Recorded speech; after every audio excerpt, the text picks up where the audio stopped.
Hello everyone and welcome back to another build video. Today we're building some townhouses on the Moppy Manor lot in the new Life and Death pack for a legacy challenge I've been doing on my Twitch channel. Now this build has 4 units and they're all built with only base game and Life and Death. Now of course if you want to use it as a residential rental then you'll need to have for rent as well, but you don't have to use it as a residential rental. You could clear out the units you don't want your sim living in, move your sim into the unit you do want them living in, and then just pretend. So this build is on the gallery if you want to use it. My gallery ID, as always, is in the description. Now when you play a legacy challenge, you're supposed to start out with like really limited funds, and I did that at first, but it was kind of boring. We had this beautiful new world with all these beautiful new pack items. I wanted to make a starter home. So I decided to give us the 20,000 simoleon starter budget and build using the pack. Then when I was looking for inspiration, I looked in the neighborhood and saw a bunch of townhome looking builds. Now I think in the world they're probably more supposed to be like shops or like combination shops and apartments, but definitely that vibe of like a lot of buildings really close together with different colors and different roof lines, and I just thought that was awesome. So I changed plans a little bit and was like, let's make a starter apartment. We can make 4 units, and then only the one that my sim is living in has to actually be affordable. Now the biggest challenge for me with townhomes in The Sims is trying to make the whole build look cohesive while still making the individual units look interesting and different. Like especially with the roof lines, I wanted them to all be different heights, but I really struggled because if everything's only 2 floors, then the roof lines are pretty similar. But then if you start adding 3rd floors, that's almost like too much of a difference. It'd be really great if we could add roofs on top of platforms or half walls to just get a bit more variety in roof shape without having to use flat roofs. But I ended up changing the angle of each roof segment and that seemed to work pretty well. I'm actually just noticing as I record this voiceover that I made the top story medium wall height so that I could use a frieze, but then I ended up not using a frieze. I just used 4 regular roofs. So the top floor is just taller for no discernible reason, but that's fine. It ends up looking kind of cool with the windows later on, I guess. Now this is the part of the build where I play around a lot with what paneling and textures and wallpapers I want to use, and we can just watch that happen while I give you some life updates. So probably the biggest one is that we had a death in the family today, the day that I'm recording this. My grandmother died. Her and I had various stages of closeness throughout my life. When I was younger, we were really close. And then after I graduated high school, she moved away and we kind of lost touch for a really long time. And then it wasn't until a couple years ago I found out where she had moved to. I found out what retirement home she was living in and I was able to see her again, talk to her again. It was hard, it was different because she was a lot older, she had lost a lot of her memory, and she lived really far away from me, so it was also really expensive to go out there. So I got to see her 2 more times towards the end of her life, and I'm really grateful that I did. I hear you asking, Shasha, why are you recording a Sims video today of all days? And that's a great question. In some ways it brings me peace, it brings me comfort to do something that I enjoy like this. And in other ways, it's kind of therapeutic. For better or worse, I treat these speed builds as a little bit of a journal of my life. And I just want to put it out there what a special and remarkable woman she was, and how much I loved her. I know you can hear the emotion in my voice. That's why the VTuber's not on today, because it's not programmed to cry. And I didn't want to deal with it today. So somewhat relatedly, the funeral's probably gonna be soon, and I'm gonna try and make it out there for it. I'm looking at flights, and since we're so close to Thanksgiving, the flights are looking like $800, which is a lot. That is gonna be a little difficult to swing on my student paycheck, but I would really like to go. So there might be a bit of a lull in the uploading schedule this week. There already was gonna be because of all the holidays and stuff, but this is like an extra level of chaos I wasn't planning for. Kind of on that note, by the way, I really want to thank you guys for your support. I feel like my channel's in a little bit of a growth right now. I got like 50 new subscribers in the last month, which is crazy to me. And we're at 363 right now as I'm recording this. And I really am appreciative that you guys like my content, that you watch my videos, that you like my shorts, even though they vary from Nancy Drew to Sims to who knows what. It's been really fun having this space to explore and try new things and be creative, and I really appreciate that, guys. All right, back to the build. So much has happened. I'll stop being sappy now. So you've probably noticed I've gone through, done all the doors, done all the windows, and what's really neat is that this pack comes with windows with swatches where like the glass is busted out, and has these like skylights that are rotting roof and like rotting floorboards, where the environment lighting actually like peeks through and stuff, which is really cool. I don't think we have anything like that yet. And so I thought it'd be really neat to make one of the units like abandoned. There's nothing inside because I was already furnishing 3 units and I didn't feel like furnishing a 4th one, honestly. But the outside I think looks pretty spooky. I think it definitely looks a lot more gothic than its neighbors. And it's just kind of like, I wonder what's over there. You can't make it a haunted house like from the Paranormal Stuff pack while making it a residential rental, but I did give it the spooky lot trait, which I think came with City Living, so if you have that pack, you should at least see ghosts on the lot. Oh, and I gave it on hallowed grounds from Life and Death. I don't fully know what that means yet. I know in the Grim Reaper career, sometimes at work, there'll be like cracks in the building, and I assume that something similar will happen on a residential lot with that lot challenge, but I haven't actually experienced it yet, so Now with the shell complete, this is the part of the build where I build my Legacy Sims unit. Now this is going to be the worst unit in the whole build because we were limited to 20,000 simoleons and the stuff in this pack is expensive. So I tried to use as much of it as I could. I really like the kitchen set. It has some really neat marbled counters, and there was that beautiful fireplace that we ended up not being able to afford that I really wanted to use. But despite the limited budget, it's still a cool build, and I'm really excited as we go through the Legacy and get more money to kind of like renovate it and bring it back to its full glory.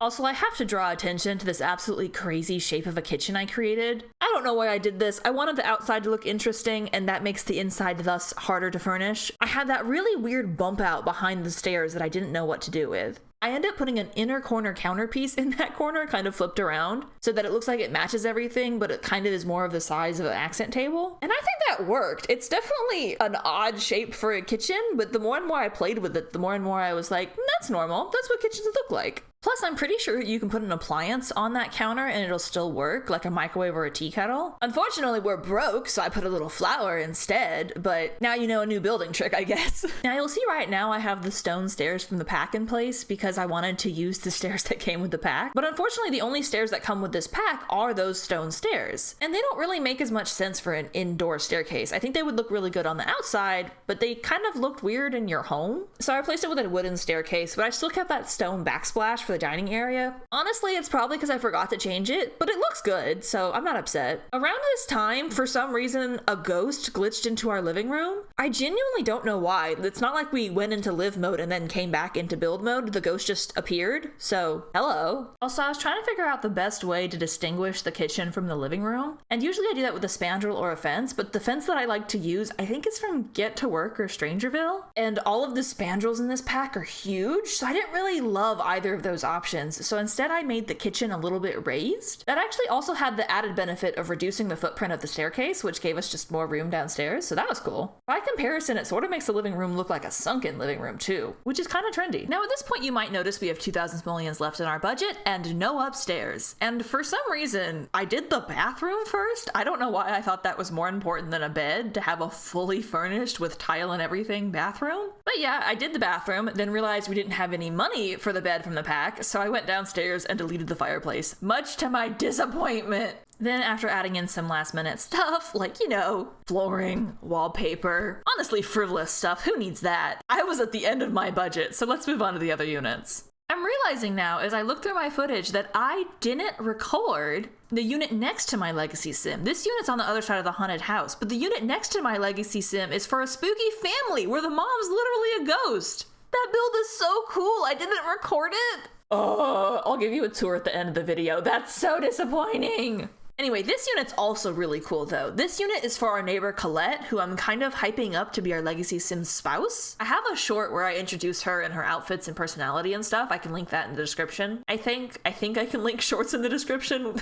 All of the Sims that I made to live in this build, by the way, my Legacy Sim, Colette, that family that has a cool unit that I forgot to film myself building, all of them are just base game and Life and Death. And for Colette, I really went hard into the gothness of it. Ezra, our Legacy Sim, is a bit more on the academia side of things. A lot of cardigans, some creams, some blues and greens. Nothing like super goth, but for Colette, I went into the goth. Blacks, reds, vampy apartment style. Like, I'm kind of already planning on turning her into a vampire. Is that bad? I know that's not Life and Death, but I feel like the vibes go together so well. I am in love with Colette already. I love her aesthetic. I love her house. And in my Legacy playthrough, she invited us on our first date. She invited us to the Moonlit Revelry, which is one of the kind of festival things in Life and Death. And it was so cute. They danced together. They ate by the fire together. They viewed the weird ancestor rock thing together. It was amazing. They're soulmates. I can feel it. Probably my favorite part about the downstairs is what I did with the bar. I kind of skipped over it, but I used the base game Harbinger counters because they have a matching base base game bar and kind of blended it all together. So it's a very big kitchen space, but it has a built-in bar, which is pretty cool, but it's still functional. There's three empty counters. And I really like how the bar stools are on the edge, but you still get a full living room in the back and then kind of that dining area by the front. I just really like the downstairs in this build. My chat described it as restaurant for one, and I think that's so apt. Also, I don't know if you noticed, but there's that wallpaper I use downstairs that I've been using everywhere. It's so versatile. It has that black and red swatch that I used in this build. It has more of a green swatch that I used in Ezra's build. And then it has this white swatch that for some reason to me looks perfect in a bathroom.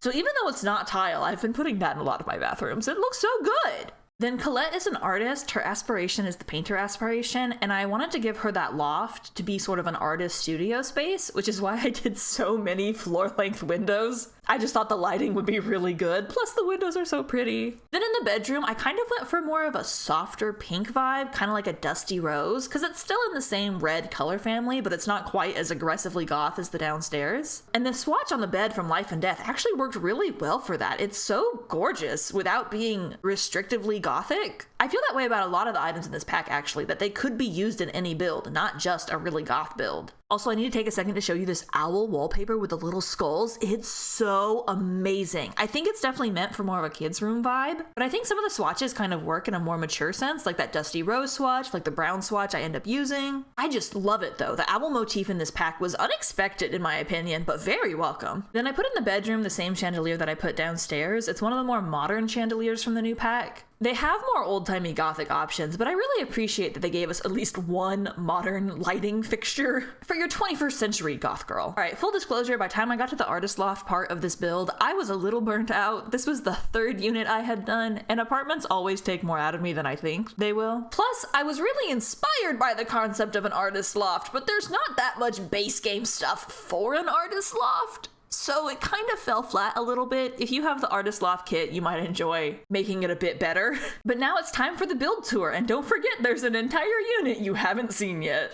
Alright, we're in game, and here I have the build on the gallery. It's kind of being weird about the packs. I don't know why Life and Death appears twice, and I don't know why For Rent is here. It says no used items, but it's still listed. And same thing with Seasons. My best guess is that I forgot to upload this before I actually started playing in it. So like maybe there's some leaves on the ground. Maybe it's for rent because I have it classified as a residential rental, but you should still be able to download and play with it, even if you just have base game and Life and Death. So sorry it's not fully showing up as only one pack on the gallery, but in reality it is. Alright, let's start off with a unit you haven't seen yet. First of all, I love this tile that I used. It's like kind of multicolored, and it's my favorite swatch of this new roofing. Then on the first floor when you come in, we have the kitchen over to the right, very ornate, very pretty. On the other side of the room is the dining table, and then this gorgeous ornate grandfather clock. Inside the bathroom, it's pretty simple, but I really like this new storage cabinet from Life and Death. Then we have a big living room area with these new fancy couches, as well as this little study with this very cool new tarot card wall hanging. Like, look how many different options there are, and they're so beautifully illustrated. Then upstairs, we go in a bit darker of a theme than downstairs. We have the parents' bedroom, which has this very grim painting over the bed, the same chandelier that I used in Colette's build, and this cute little fireplace nook behind the dresser. Then we have the family bathroom. Now, this is supposed to house two parents, a kid, and a toddler, so that's why we have the toddler potty in here. And unfortunately, this build doesn't have a shower, it just has a tub, because I just didn't think any of the shower tub combos looked quite right for the build, and we need a tub because of the toddler. And then for the kids' room, the girl that lives here is like very inspired by Wednesday, outfit and all. She's named Tuesday. She has her little crow here that can murder someone, her little desk with a journal and a backpack, a little black fox wastebasket, and then this moon crow wallpaper. It's just so on the nose. I knew it had to go in a very gothic room. Then next door, we have the toddler's room, using this new bunny thing from Life and Death. We got a full-size dollhouse in here. Basically everything you need to do all of the skills for your toddler, except for the toilet, which is in the bathroom. I love this new toddler bed from Life and Death, and I put one of the freezer bonies in the bed, kind of as like a stuffed animal. I thought that was really cute. So that's the unit I forgot to record me building. Now let's look at the other two that you just saw me build. These are much shorter tours. Oh, there's food on the ground. Oh, I uploaded it to the gallery with that food in there. Well, here's Sim has a housewarming present then. So here's the kitchen. Like you can see that very weird shape, but somehow it looks kind of natural. I think the fact that the dining table has the same marble countertop as the kitchen counters really helps tie it all together. The living room, like I pointed out, with this little penguin TV because we couldn't afford anything else. We have a bar back here because I wasn't sure what else to put in this little bump out. Then upstairs we have Ezra's room, currently really bare. What's fun though is that Colette actually asked us to move in for a few days, and so I gave her a bed right here. It's gone now because it's not really part of the original shell, but just know, we have a house guest right now.